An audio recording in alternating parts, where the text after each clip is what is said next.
Poland calls it the most serious threat to national security since Russia's full-scale invasion. 2 Ukrainian nationals have been identified as suspects in a pair of coordinated railway sabotage attacks. Yet, EU capitals, NATO leaders, and Warsaw itself blamed Russia long before any evidence was released. With investigators silent and politics loud, the question tonight is clear. Is NATO shaping the narrative before facts are public? The most important thing is it is possible that the intense work of the services, police, and the prosecutor's office has allowed for the identification of individuals responsible for the act of sabotage. The designated people are citizens of 2 Ukrainian nationals who have been operating and cooperating for a long time with Russian services. Tusk's claim raises as many questions as it answers. A C4 blast at 8:58 p.m. A woman reports a bang at 9:40 p.m. Police search for over an hour, but find nothing. Trains keep running over the blast site until morning. And only at 10:43 a.m. does the Prime Minister himself get informed. Yet NATO reacted instantly, long before identities, forensics, or photographs were released. These individuals we suspect, one of them is someone sentenced by the court in Lviv in May of this year, a Ukrainian citizen sentenced for acts of sabotage in Ukraine, currently staying in Belarus. The second one is a resident of Donbass, who also crossed over from Belarus to Poland, together with the first suspect this fall, just before the attacks. These individuals, after committing acts of sabotage in the town of Mika, left Polish territory through the border crossing in Terespol. It was right after the execution of this attack, so they had not yet been identified by the services. One attack involved a steel clamp placed to derail a passenger train, complete with a phone placed on the tracks to record the crash. Another saw a C4 explosive detonated via a 300-meter electric cable as a freight train passed. Meanwhile, overhead power lines were cut on the same route, forcing a train carrying 475 passengers to stop with shattered windows. Officials now admit the saboteurs showed high professionalism and expert training. The second incident, which has been so widely discussed in the literal sense, took place on November 15th at 8:58 p.m. This was shown by the recording on the surveillance camera. A military-type explosive device, C4, was detonated using an initiating device via a 300-meter-long electric cable.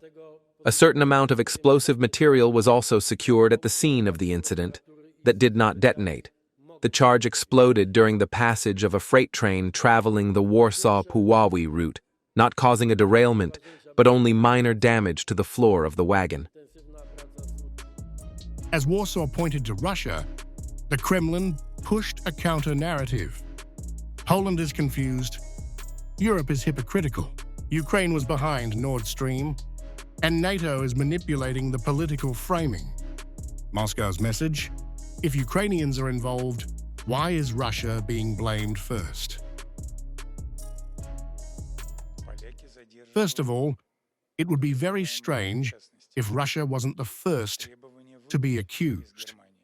The fact that Ukrainian citizens are once again involved in sabotage and terrorism against critical infrastructure objects is noteworthy. Even as Tusk withheld names and said operations were ongoing, Europe's leaders lined up behind Poland within hours. Germany's chancellor declared Warsaw was probably right. Macron condemned the blast with maximum firmness. But none of them had seen forensic reports, photographs, recovered devices, or border records. This looks less like investigation and more like instant political alignment. Yes, I would first like to say the following about the attack in Poland. Of course, it is too early to make a final assessment, but there are some indications as to whose interests such an attack might serve. The Polish government is probably right in its assumptions, and in my view, this fits into a whole series of acts of sabotage that we have seen repeatedly in Germany in recent years. Regarding what happened in Poland, we obviously condemn it with the utmost firmness, and I want to reiterate our full solidarity here. To Poland, its president and its government and Prime Minister Donald Tusk has clearly expressed the condemnation. I believe that clarification on responsibilities must be established. However, it is evident that this is currently disrupting logistical chains, and so we are fully supportive, and responses are already being provided. This reaffirms the consistency that must be ours, and the support for Ukraine in all capacities. At the same time, Russia launched a massive missile drone barrage on Ukraine. Poland scrambled fighter jets, shut 2 airports, and raised air defense readiness to maximum. The Polish army is inspecting 120 kilometers of the Warsaw-Lublin line for more explosives. Europe says this is hybrid war. Critics say it's also political theater. Narrative first, evidence later. So far, Ukrainians are named, Russia is blamed, NATO is united, evidence is sealed, forensics unpublished, and the suspects walk straight into Belarus. Until Poland releases names, photos, forensics, and travel logs, the story remains wide open, and the possibility of a political botch-up grows sharper by the day.